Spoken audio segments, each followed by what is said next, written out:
आज भारत सरकार last 9.5 years में रेलवेज के बारे में जो काम किया है, रेलवे विकास के बारे में जो काम किया है, आज इस विषय पर देश का जनता का ध्यान आकर्षित करना चाहता हूं। जो पिछले दशक जो भारत रेलवेज ने लास्ट 10 years भारत रेलवेज ने एक dedicated freight corridors, electrification, high speed trains, improved passenger amenities, enhanced safety measures,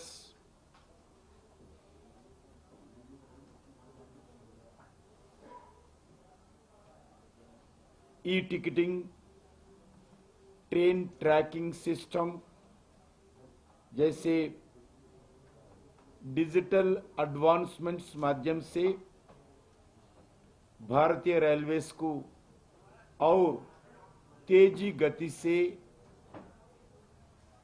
आधुनिकीकरण का काम नरेंद्र मोदी सरकार 10 साल से किया है। भारतीय रेलवेज आज दुनिया के चौथा स्थान पर आया है। दुनिया के सबसे बड़ा रेलवे नेटवर्क दुनिया में भारत आज 4th प्लेस पे है। पहला स्पेस अमेरिका, सेकंड नेटवर्क में चाइना, 3rd प्लेस में रशिया और भारतीय रेलवेज आज रेलवे नेटवर्क में चौथा बड़ा रेलवे नेटवर्क आज उभर के आया है। भारतीय रेलवेज देश की विभिन्न कल्चर और देश की अलग अलग इलाका को जोड़ने का नेशनल इंटीग्रिटी, एक भारत का जो कल्पना है रेलवे के द्वारा पूरा होता है। और दुनिया के सभी रेलवे नेटवर्क से देखने के बाद अफोर्डेबल रेलवे ट्रांसपोर्टेशन देने का जिम्मेदारी रेलवे लिया है। रेलवे के कारण देश की इकोनॉमिकल ग्रोथ डिपेंड है। कल्चरल एक्सचेंज का लिए एक रेलवे ने काम करते हैं। इमरजेंसी में रेलवे अलग अलग समय पर एक लाइफलाइन बनकर रेलवे आगे आते हैं। वो फ्राइट मूवमेंट में से लेकर पैसेंजर ट्रैवल तक देश की डेवलपमेंट, देश की कनेक्टिविटी जोड़ने में भारतीय रेलवेज सबसे पहले काम करते हैं। भारतीय रेलवेज ने हर दिन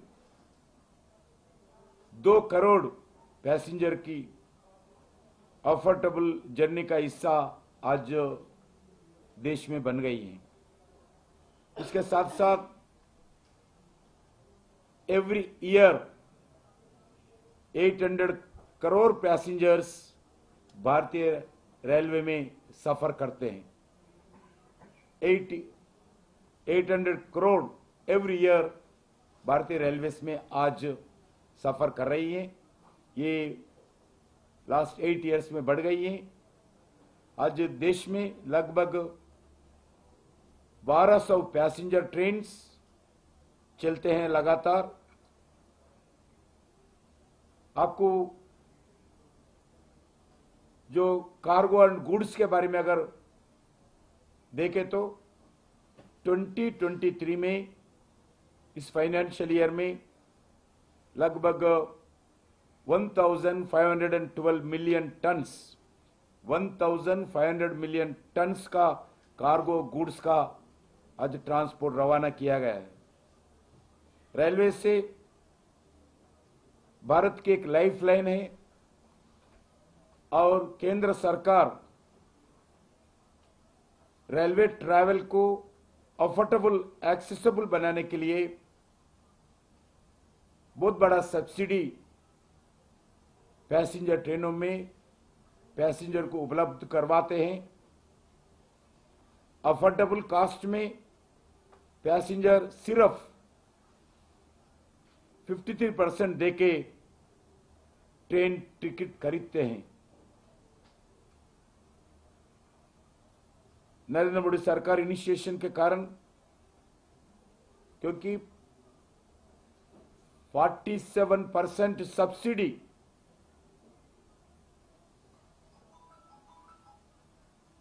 जो रेलवेज पैसेंजर ट्रेन में हर पैसेंजर को देते हैं 47% अगर ओवरऑल कंपेयर करने के बाद फर्स्ट क्लास हो, थर्ड क्लास हो, सेकंड क्लास हो, एसी हो, नॉन एसी हो, अगर पूरा टिकट्स का अगर एक आंकड़ा निकाले तो 47% जो एक्सपेंडिचर होता है रेलवेज को, उसमें 47% सब्सिडी देकर आज लोगों का पैसेंजर ट्रेन में काम करते हैं। आज भारत दुनिया में fastest growing railway network system है। 2023 फाइनेंशियल ईयर में 5243 किलोमीटर्स नया ट्रैक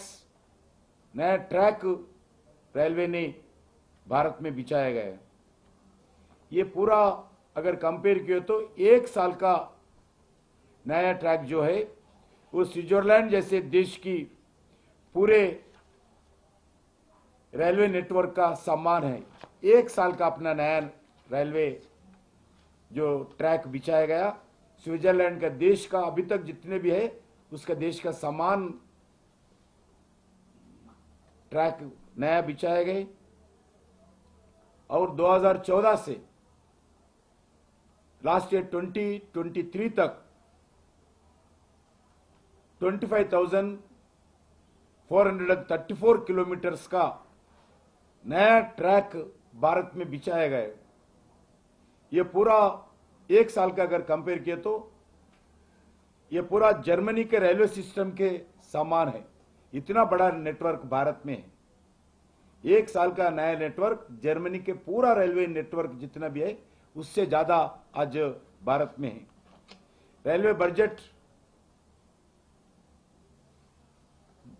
2013-14 जो यूपीए के जमाने में लास्ट बजट अगर लिए तो वो साल का बजट 29,055 करोड़ था। यूपीए का लास्ट ईयर का बजट 29,055 करोड़ था। It has been increased to 23-24 last year का 2,52,000 करोड़ का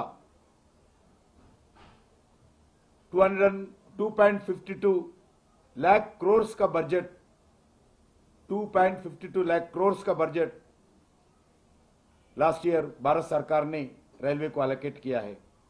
railway budget has increased 30 times increase over than 2004-05। अगर 13-14 का कंपेयर किए तो आज का भारत सरकार का बजट रेलवे का 8 टाइम्स इंक्रीज हुआ है। 8 टाइम्स। जब यूपीए पहला आए थे, अगर वो समय का 2005 का अगर कंपेयर किए तो 30 टाइम्स बढ़ गए हैं। न्यू रेलवे लाइंस बहुत तेजी गति से भारत में बढ़ रही हैं। ड्यूरिंग 2004 टू 14 यूपीए के जमाने में 14,985 किलोमीटर्स का नया railway track work has been done. 14,985 kilometres का नया लाइन यूपीए का 10 साल में बिछाया गया भारत में। अगर आज का स्थिति अगर कंपेयर किए तो 2014 से 2023 9 सालों में 25,871 किलोमीटर्स का नया रेलवे ट्रैक बिछाया गया। ये 75% ऑफ इंक्रीज रेलवे लाइन्स में हुआ है। 2023 में per day railway network 14 kilometres का ट्रैक लेड होता था। इस साल का टारगेट है 14 किलोमीटर से ये 16 किलोमीटर का target per day railway network का बिछाने का भारत सरकार का रेलवे डिपार्टमेंट का एक एक्शन प्लान बनाकर सफल होने में आगे बढ़ रही है। 2014 से अगर रेलवे लाइन डबलिंग का काम देखे तो भी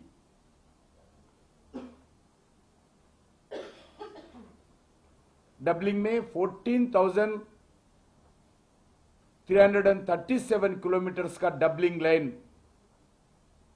कन्वर्ट किया गया। आज भारत में लगभग 20,290 किलोमीटर्स का लेंथ का काम चल रही है। उसमें 231 डबलिंग प्रोजेक्ट्स है। इन प्रोजेक्ट्स में लगभग 2.70 लाख करोड़ इसका जो काम अभी चल रहे उसका लिए खर्च कर रहे हैं भारत सरकार। अगर गेज कन्वर्शन किए तो नरेंद्र मोदी सरकार 2014 से 5,750 किलोमीटर्स का गेज कन्वर्शन का काम कंप्लीट कर चुका है। 2014 से लास्ट 9.5 ईयर्स में रेलवे प्रोजेक्ट्स की इलेक्ट्रिफिकेशन का काम भी तेज गति से आगे बढ़ा रही हैं। मैक्सिमम जितना भी हो सकते हैं जो इलेक्ट्रिफिकेशन का काम बढ़ाने के लिए प्रयास करें, क्योंकि पेट्रोलियम डीजल हो उसका जितना कम हो सकते तो उसका कम करना चाहिए। इस दृष्टिकोण से रेलवे इलेक्ट्रिफिकेशन का काम चल रही है। उसका एक्सपेंडिचर भी इलेक्ट्रिफिकेशन का एक्सपेंडिचर अगर 2014 का अगर कंपेयर किए तो 5 टाइम्स बजट सिर्फ इलेक्ट्रिफिकेशन के लिए भारत सरकार खर्च कर रही है। अगर 2014 का तुलना में रेलवे बजट बहुत बढ़ गई है।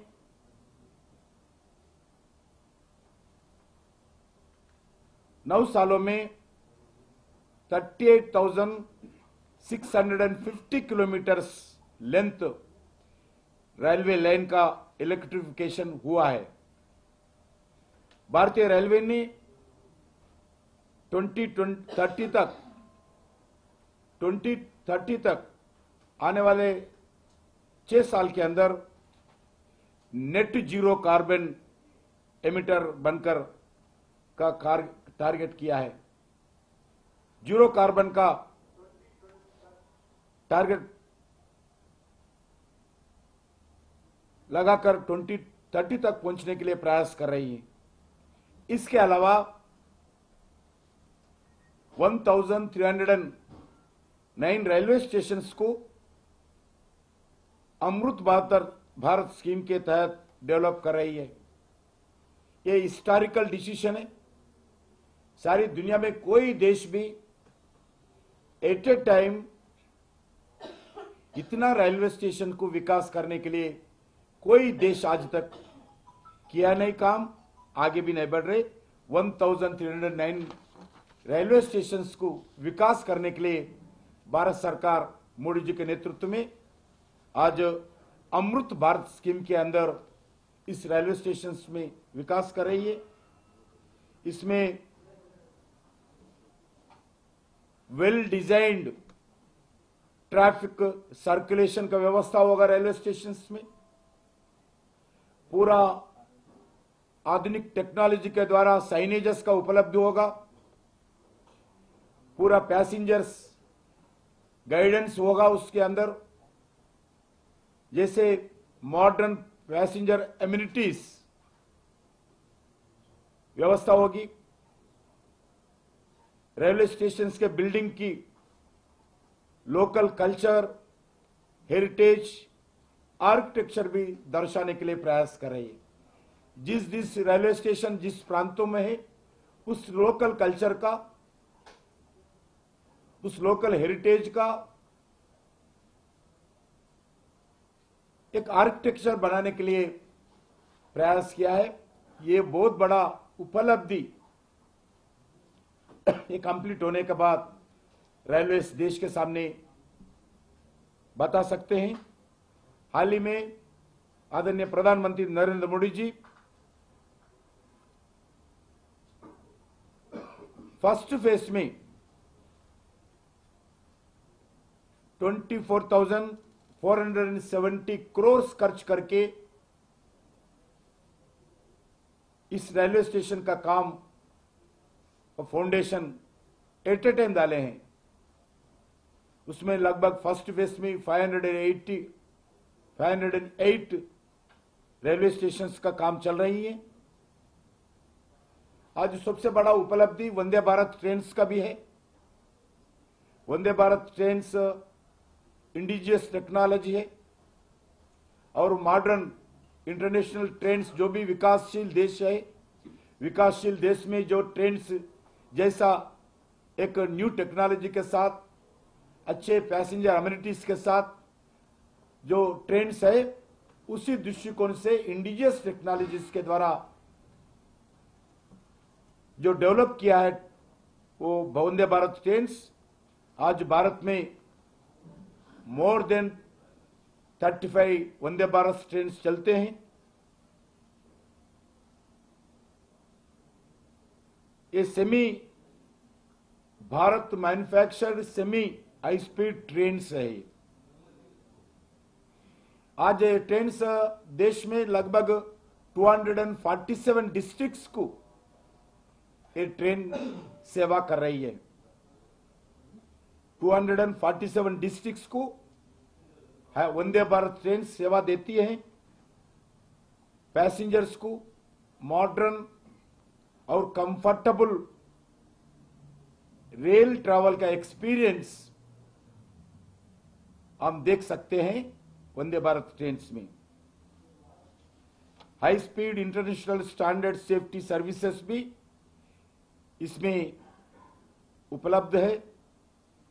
52 सेकंड्स में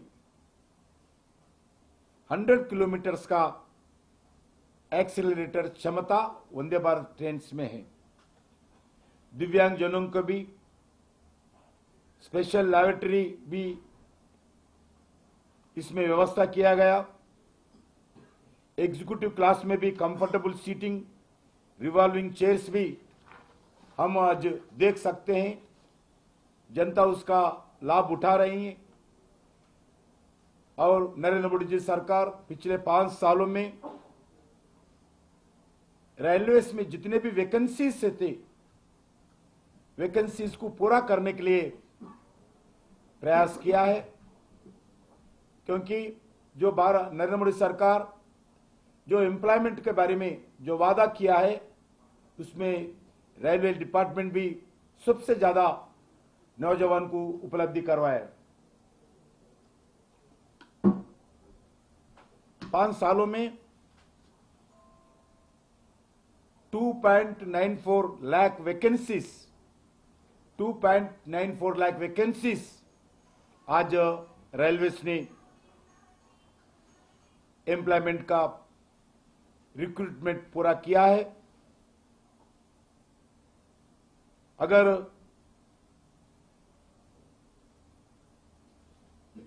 पूरा 9 सालों का अगर हिसाब किए तो 5 साल का मैं बताया, अगर लास्ट 9 इयर्स का मोदी सरकार सत्ता में आने के बाद रेलवेज में 4.9 लाख कैंडिडेट्स को लेवल 1 से सिक्योरिटी पोस्ट तक पूरा रिक्रूटमेंट पूरा कंप्लीट किया है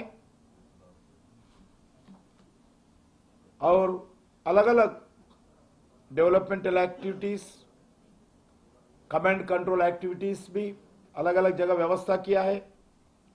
प्रयागराज में भारत की बिगेस्ट ऑपरेशनल कमांड सेंटर बनाया गया है।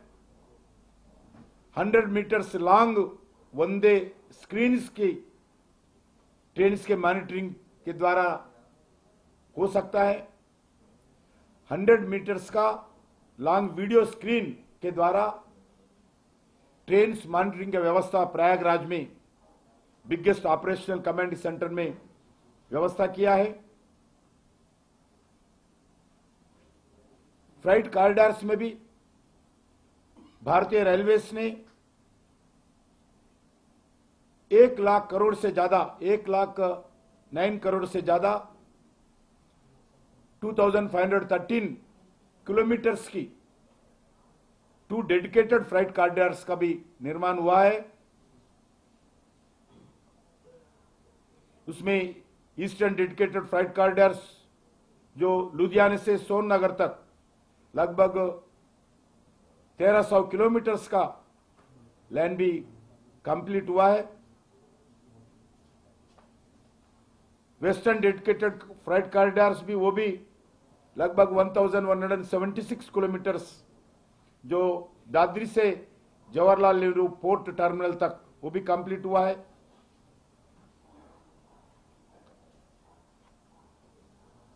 और लोकोमोटिव में कवच सिक्योरिटी सिस्टम भी लाया गया है। कवच एक भारत का indigenous developed automatic train protection ATP बोलते हैं, ऑटोमेटिक ट्रेन प्रोटेक्शन सिस्टम है। यह आज सबसे पहला तेलंगाना आंध्र में इसका इंप्लीमेंट कर रही है। अलग अलग ट्रेन्स का इसका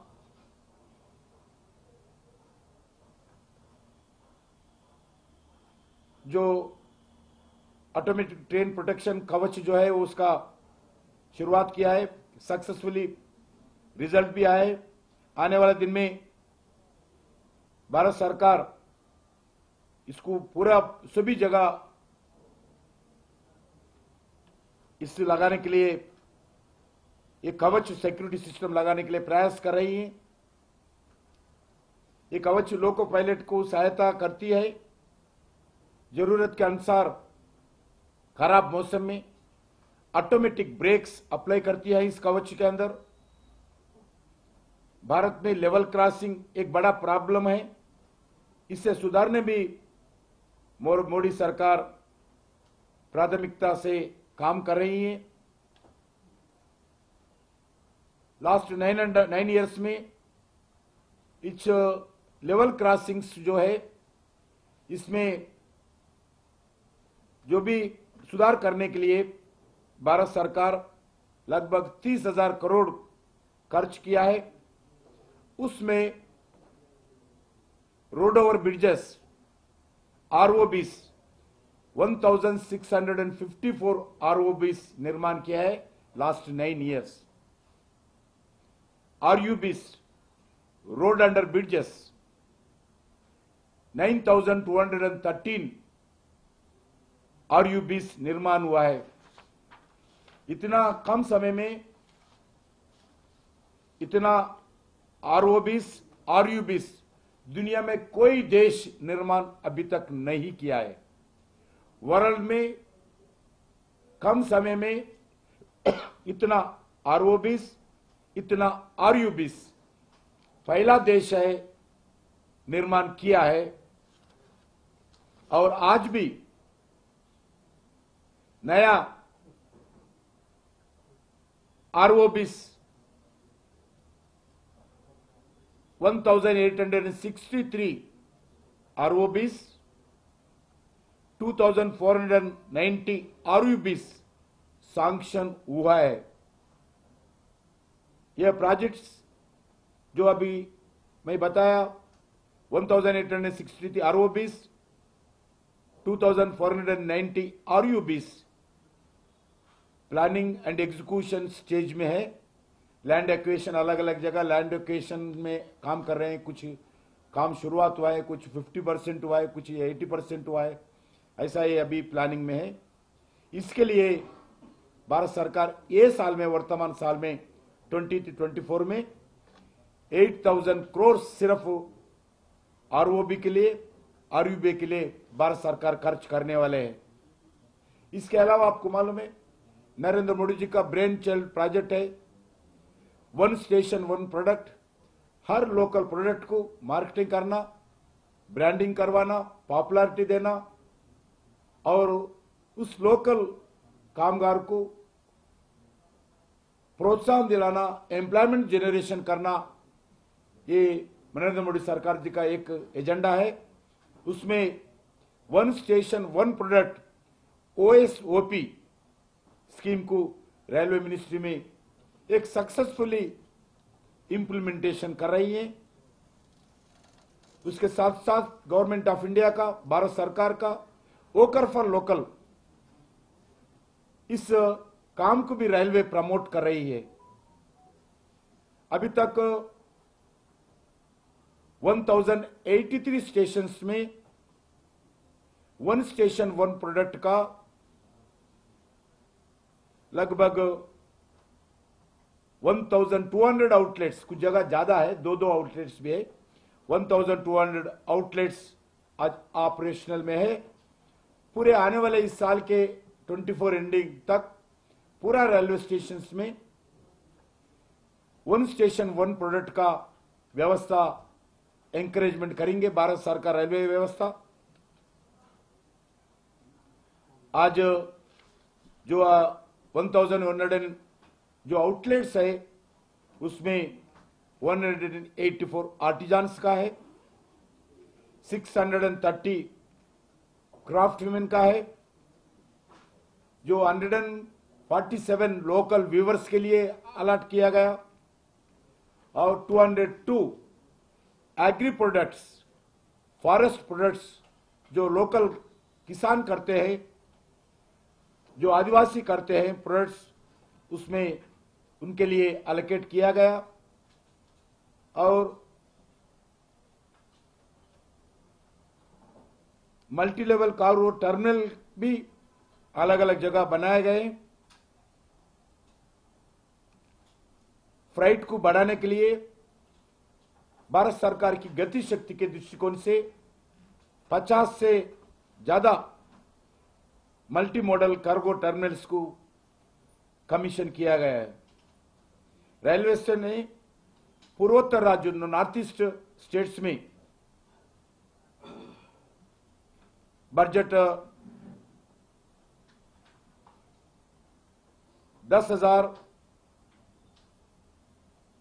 से ज्यादा एनुअल बजट एलोकेट करके नॉर्थ ईस्ट में पहला एक ही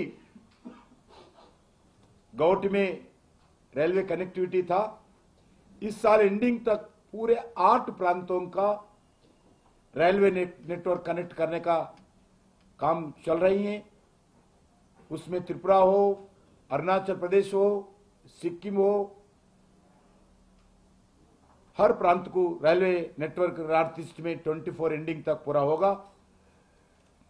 अभी हमें बताया रेलवे बजट, इस साल का बजट जो लास्ट ईयर 23-24 का 10,269 था, वो लगभग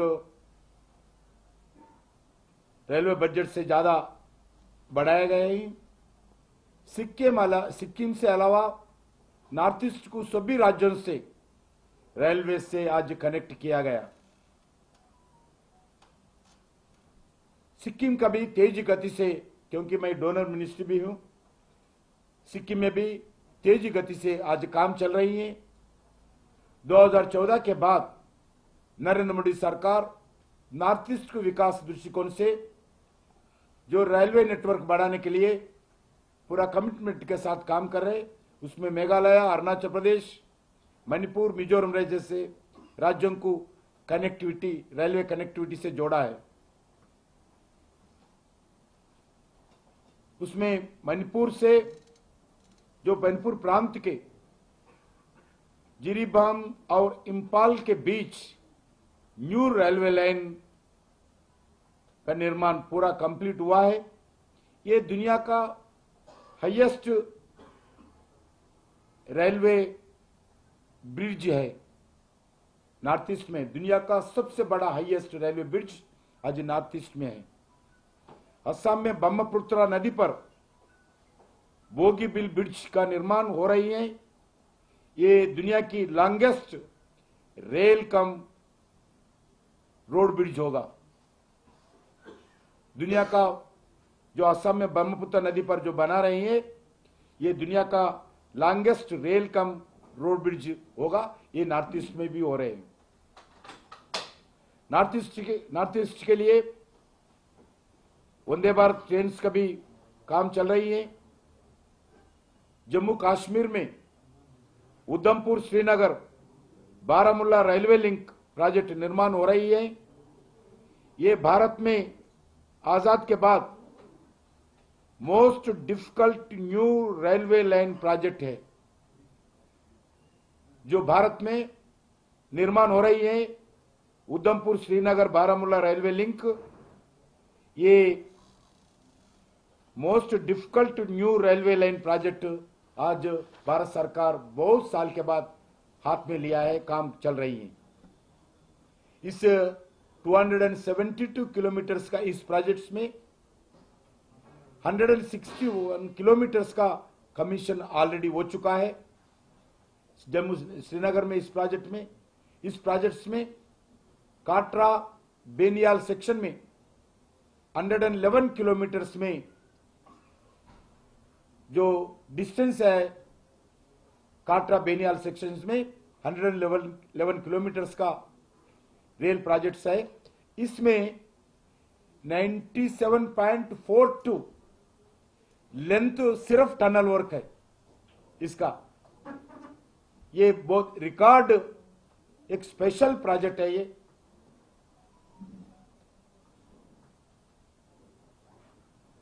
देश में लॉन्गेस्ट ट्रांसपोर्टेशन रेलवे टनल यही है।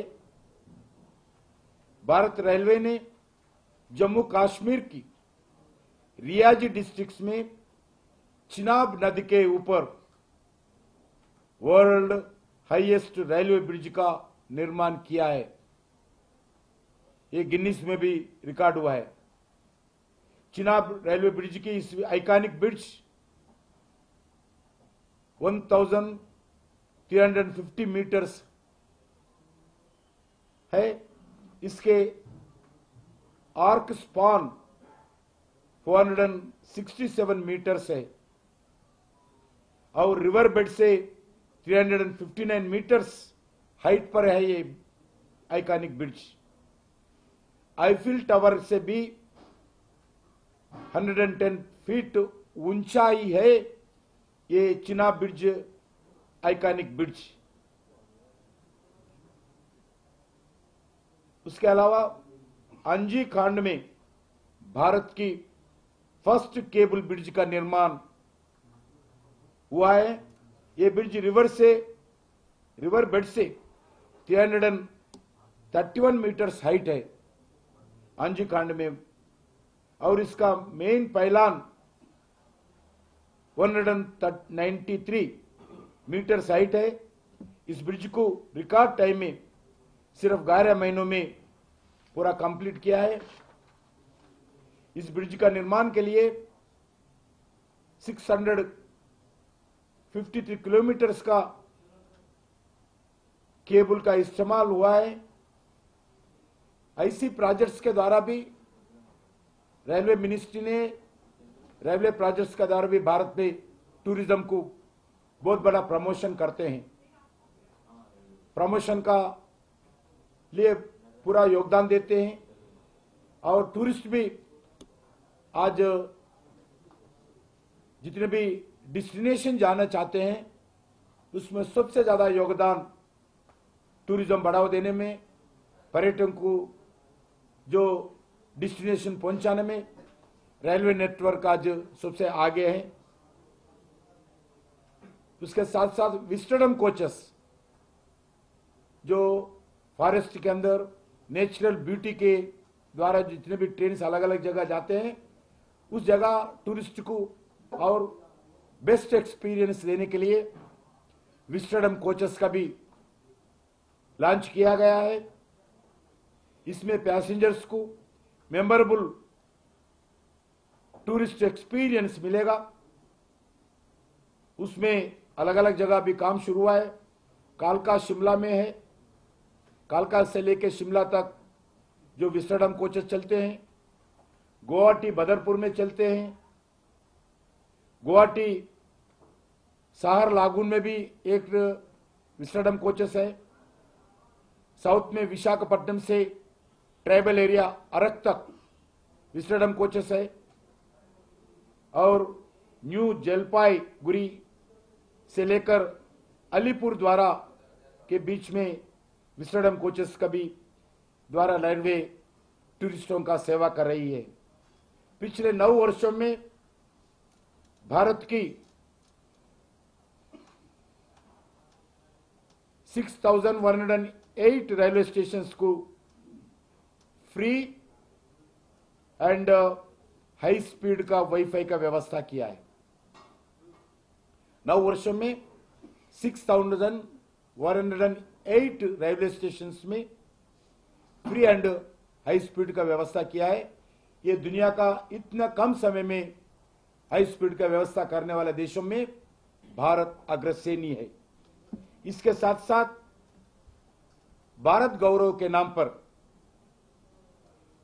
Theme based tourism circular trains को लॉन्च किया गया। इस भारत की गौरवशाली हिस्ट्री को और कल्चर को प्रमोट करने के लिए, शोकेस करने के लिए रेलवे डिपार्टमेंट में 3200 कोचेस को इस भारत गौरवशाली बढ़ाने के लिए भारत गौरव ट्रेन्स के लिए इतना कोचेस एलोकेट करके रखे हैं। इसमें रेलवे डिपार्टमेंट चला रही है। अगर कोई प्राइवेट सेक्टर में भी इस गौरवशाली ट्रेन में अगर चलाना चाहिए टूरिज्म दृष्टिकोण से, उनको भी देने के लिए रेलवे आज आगे आए हैं। अब तक भारत गौरव ट्रेन्स 26 सर्किट पर शुरुआत किया है। इसमें 90 टूरिस्ट प्लेसेस को कवर करते हुए 156 ट्रिप्स भारत गौरव ट्रेन्स आज चल रही हैं, कंप्लीट किया है।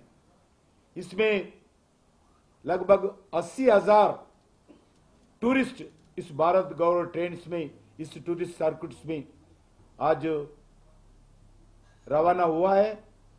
इस तरह आने वाले दिन में भी 51 ट्रिप्स का भारत गौरव ट्रेन्स का टूरिस्ट सर्किट्स घुमाने के लिए एक एक्शन प्लान तैयार किया है। जून 2022 में शिरडी यात्रा को भी लॉन्च किया गया। वही साल में रामायण यात्रा के भी लॉन्च किया गया। नेपाल की जनकपुरी से लेके तेलंगाना के भद्राचलम तक जितने भी प्रमुख राम मंदिर है जोड़ते हुए ये रामायण सर्किट का भारत गौरव ट्रेन का काम शुरुआत किया है। उसके साथ साथ जो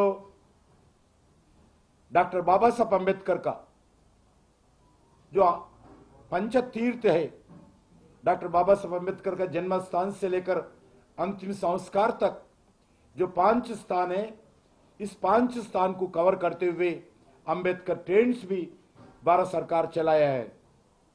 इसके अलावा Divya Kashi, Aadi Amavasya tourist trains, Onam holiday specials और Buddhist circuit trains Bharat railways ने लॉन्च किया गया।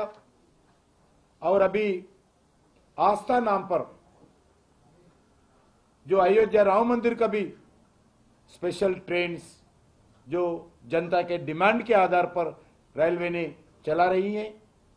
वैसा ही जितने भी कुंभ मेला होते हैं, जितने भी फेस्टिवल्स होते हैं, आयपा ट्रेन्स जो केरला में सीजन जो दिसंबर जनवरी में चलते हैं, उसमें भी अलग अलग स्पेशल ट्रेन्स चलाने की व्यवस्था आज तेजी गति से आगे बढ़ रही है। मेरा पूरा विश्वास है आने वाले दिन में रेलवे नेटवर्क और बढ़ेगा, न्यू टेक्निक के साथ और पैसेंजर अम्यूनिटीज बढ़ाते हुए आने वाले दिन में जो चौथा नंबर पे है, जल्दी ही हम तीसरा नंबर पर जाने का व्यवस्था आगे बढ़ने के लिए प्रयास कर रही है। नरेंद्र मोदी सरकार जो रेलवेज के द्वारा एम्प्लॉयमेंट जनरेशन देना, रेलवेज के द्वारा जो पैसेंजर को अम्यूनिटीज बढ़ाना, रेलवेज के द्वारा कार्गो एक्टिविटीज को प्रोत्साहन देना, कंपेरेटिवली रोड ट्रांसपोर्ट से ज्यादा रेलवे कार्गोस के द्वारा कम समय में पूरा जितने भी व्यवस्था है उसको कम समय में कम खर्च में स्पीडी गति के द्वारा पहुंचाना, और किसान ट्रेन्स के द्वारा जो एग्रीकल्चर प्रोडक्ट्स है उसको तेजी गति से किसानों का जो प्रोडक्ट्स है उसका ट्रांसपोर्ट करना, और आधुनिक टेक्नोलॉजी हर दिन दुनिया में जितनी भी टेक्नोलॉजी है उससे ज्यादा टेक्नोलॉजी रेलवेज में लाने के लिए भारत सरकार एक कमिटमेंट के साथ आगे बढ़ रही है। मेरा मिनिस्ट्री नहीं रहने के बाद भी जितने भी मैं एकत्रित करके आप सामने रखने के लिए प्रयास किया हूं। मेरा पूरा विश्वास है मेरा डिपार्टमेंट जो है रेलवे टूरिज्म डिपार्टमेंट रेलवेज के द्वारा आने वाले दिन में भी और विकास गति के द्वारा हम रेलवे डिपार्टमेंट को पूरा हम उपयोग करते हुए टूरिज्म प्रमोशन के लिए पूरा हम प्रयास करेंगे।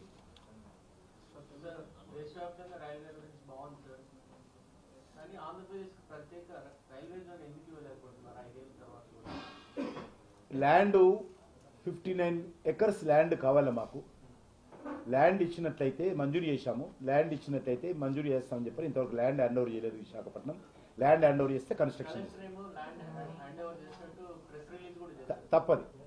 ల్యాండ్ హ్యాండ్ ఓవర్ చేస్తే అబద్ధం చెప్పాల్సిన అవసరం మాకు తీసుకుంటారు, తప్పకుండా తీసుకుంటారు. ల్యాండ్ అంటే మొత్తం హ్యాండ్ ఓవర్ చేయాలి, పంచనామా చేయాలి, ఇంకా ఇంటర్నల్ విషయాలు ఏమంటే సమస్య పరిష్కారం చేయాలి. నిజం మినిస్టర్ గారు చెప్పారు కదా, మినిస్టర్ గారు అదే ఆయన లోకల్ గా ఇంకా పూర్తి స్థాయిలో ల్యాండ్ హ్యాండ్ ఓవర్ పంచనామా వేసి మనకు హ్యాండ్ ఓవర్ కావాలి. డబ్బులు శాంక్షన్ అని పని మొదలు పెడతాం. దాంట్లో ల్యాండ్ ఓవర్ ఇచ్చేస్తే మొదలు పెడతాం. ల్యాండ్ ఇచ్చినట్లయితే మొదలు పెడతాం.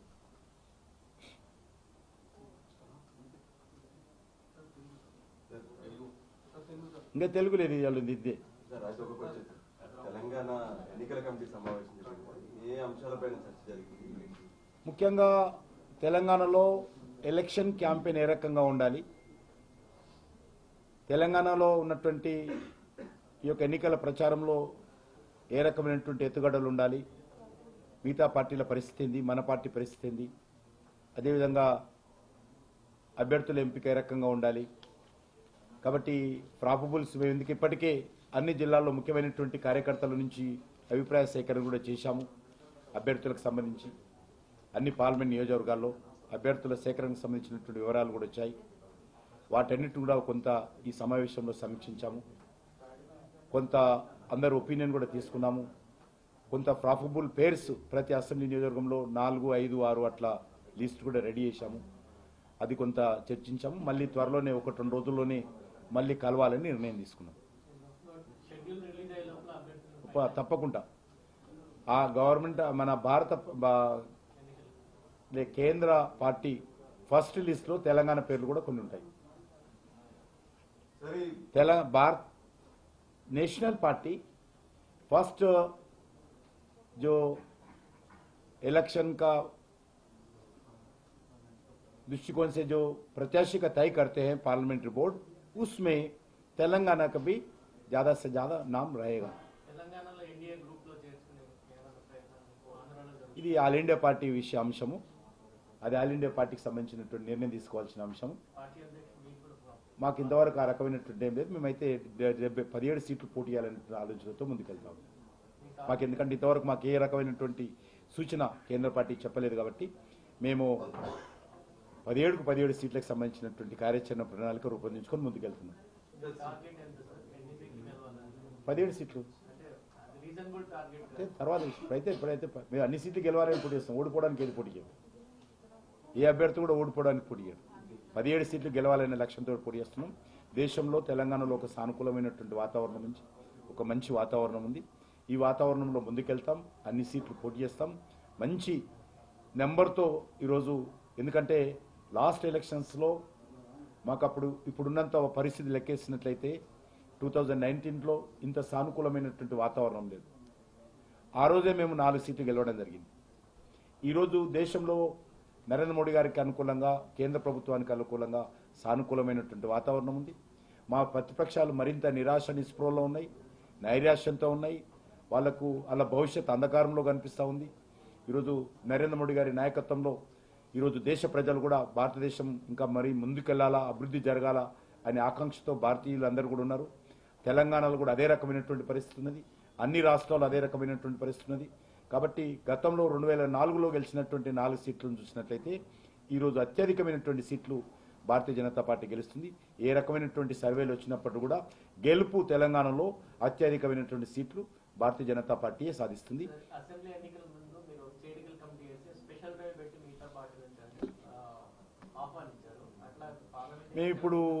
మేము పెద్ద ఎత్తున గ్రామ స్థాయిలో ప్రతి గ్రామంలో కూడా ఒక 25 మంది, అందులో యువకులు కానీ, మహిళలు కానీ, రైతులు కానీ, రైతు కూలీలు కానీ, చేతి వృత్తులు కానీ, బడుగు బలైన వర్గాలు కానీ, ఆ రకంగా ప్రతి పోలింగ్ బూత్లో 25 మంది యువకులు తగ్గకుండా కొత్త వాళ్ళని చేర్పించేటువంటి కార్యక్రమం చేపడతా ఉన్నాం.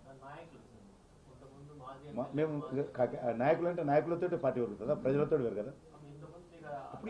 అప్పుడు కూడా అందరినీ నాయకులైనా కాదు, అందరినీ చేర్చుకున్నాం. నాయకులు కాదు, సామాన్యంలో కూడా చేర్చుకున్నాం. అప్పుడు గతంలో పార్టీలలో ప్రముఖులు కానటువంటి వాళ్ళు, మండల స్థాయిలో, జిల్లా స్థాయిలో ఉన్నటువంటి వాళ్ళను చాలా మందిని చేర్చుకున్నాం. ఇప్పుడు కూడా అదే స్థాయిలో, అదే పద్ధతిలో నేను స్వయంగా మొన్న ఒక 24 గంటల్లో గ్రామాల్లో ఉండొచ్చాను. అక్కడ కూడా చాలా మందిని చేర్చుకున్నాం. ప్రతి నాయకుడు మా ఆల్ ఇండియా ప్రెసిడెంట్ నుంచి మొదలు పెడితే గ్రామ స్థాయి వరకు కూడా ప్రతి నాయకుడుగా 24 గంటలు ఒక గ్రామంలో పోయి ఉండి ఆ గ్రామంలో ఉన్నటువంటి రాజకీయ పరిస్థితులకు అనుగుణంగా చేరికలు కానీ ఇతరత్ర కానీ చేయాలని పూర్తి చేశాం. కార్యకర్తలు అవును, నేను చెప్పాను ఇప్పుడు ప్రతి గ్రామానికి వెళ్తున్నాం అని చెప్పాను కదా. నేను ఒక గ్రామంలో 24 గంటలు వచ్చాను. తెలంగాణలో ఉన్నటువంటి 12,000 అన్ని గ్రామాలు కూడా మేము పర్యటిస్తాం. బూతులో పోయి బయట నుంచి వెళ్ళి ఒక కార్యకర్త 24 గంటలు ఆ గ్రామంలో ఉండి గ్రామంలో పార్టీ పరిస్థితి, చేరికలు, మిగతా పార్టీల పరిస్థితి అంచనా వేసి ఎక్కువ మందిని చేర్పించేటువంటి కార్యక్రమం చేస్తాం. ఎందుకంటే ఈరోజు టీఆర్ఎస్ పార్టీ ప్రత్యేకంగా ఎందుకు చెప్పారంటే, టీఆర్ఎస్ పార్టీ పూర్తిగా అలా భవిష్యత్తుకు అంధకారంలో ఉంది. టీఆర్ఎస్ పార్టీ ఈరోజు తెలంగాణ రాజకీయాల్లో, దేశ రాజకీయాల్లో ఇరెలవెంట్ పార్టీ అండి. అది ఒక నేషనల్ పార్టీ అని చెప్పి రిజిస్ట్రేషన్ చేసుకున్నప్పుడు కూడా వాళ్ళు ఓపెన్ చేసినటువంటి కార్యాలయాలు ఆంధ్రలో కానీ, మహారాష్ట్రలో కానీ తాళాలు వేశారు. త్వరలో తెలంగాణలో కూడా తాళం పడుతుంది. కాబట్టి ఆ కుటుంబ పార్టీ యొక్క రాజకీయాలు దేశానికి కానీ, తెలంగాణకు కానీ అవసరం లేదు. కాబట్టి ఒక సీటు గెలిచినా తెలంగాణకు పెద్ద ఒరిగేదే ఉండదు. ఒక సీటు రాకపోయినా టీఆర్ఎస్ పార్టీకి తెలంగాణకు వచ్చే నష్టం కూడా లేదు. కాబట్టి టీఆర్ఎస్లో ఉన్నటువంటి కార్యకర్తలు తెలంగాణ భవిష్యత్తు దృష్ట్యా, తమ రాజకీయ భవిష్యత్తు దృష్ట్యా, దేశ హితం దృష్ట్యా నరేంద్ర మోడీ గారి నాయకత్వాన్ని బలపరచాల్సినటువంటి ఆవశ్యకత దృష్ట్యా ఈరోజు భారతీయ జనతా పార్టీలో చేరాలని పిలుపునిస్తున్నాను. సార్, మీకు 2019 లో కంటే సానుకూలమైన పరిస్థితులు ఉన్నాయి. అప్పుడే 4 గెలిచారు. 2019 అప్పుడే 4 గెలిచారు. ఇప్పుడు బ్రేకింగ్ గెలుస్తా ఉంటారు. కానీ నిన్న సర్వేలో మీకు 3 చూపించాయి. నేనే చెప్తున్నాను. అది నేను నువ్వు చెప్పకముందే సర్వే గురించి కోడ్ చేసి చెప్పాను. నేను ఎన్ని రకాల సర్వేలు వచ్చినప్పుడు గెలుపు మారేంది. దేశవ్యాప్తంగా అదే సర్వేని మీరు బాగా ప్రచారం చేస్తున్నారు. కానీ తెలంగాణ వరకు మాత్రం తెలంగాణ గురించి నేను చెప్తాను. నేను ప్రెసిడెంట్ తెలంగాణ, మిగతా గురించి చెప్పడం లేదు. సిట్టింగ్ ఎంపీలతో ఏమన్నా చర్చలు జరుగుతున్నాయా సార్? ఎక్కడ వేరే పార్టీ నుంచి బీఆర్ఎస్ ఏదైనా ఉంటే చెప్తాం కదా మీకు. ఏదైనా ఉంటే చర్చలు జరిగినప్పుడు మీకు చెప్తాను తప్పకుండా. చేరికలు ఉంటాయని చర్చలు జరిగినప్పుడు చెప్తాను. నేను అట్లేం చెప్పలేదు. ఇప్పుడు నేను కింది స్థాయి కార్యకర్తల గురించి చెప్పాను. నేను క్రింది స్థాయిలో, జిల్లా స్థాయిలో, గ్రామ స్థాయిలో, మండల స్థాయిలో, రాష్ట్ర స్థాయిలో ఉన్నటువంటి నాయకులు ఎవరైతే ఉన్నారో వాళ్ళు చేరుతారు అని చెప్పాను. ఆ మాట కట్టుబడి ఉన్నారు, చేరుతున్నారు పెద్ద ఎత్తున. నేను మొన్న ఒక అమీర్పేట గ్రామంలో 24 గంటలు ఉన్నట్టు అక్కడ కూడా చేర్పించి వచ్చాను స్వయంగా. నేను రోజు చేరుతున్నారు అన్ని గ్రామాలలో. కానీ బాబు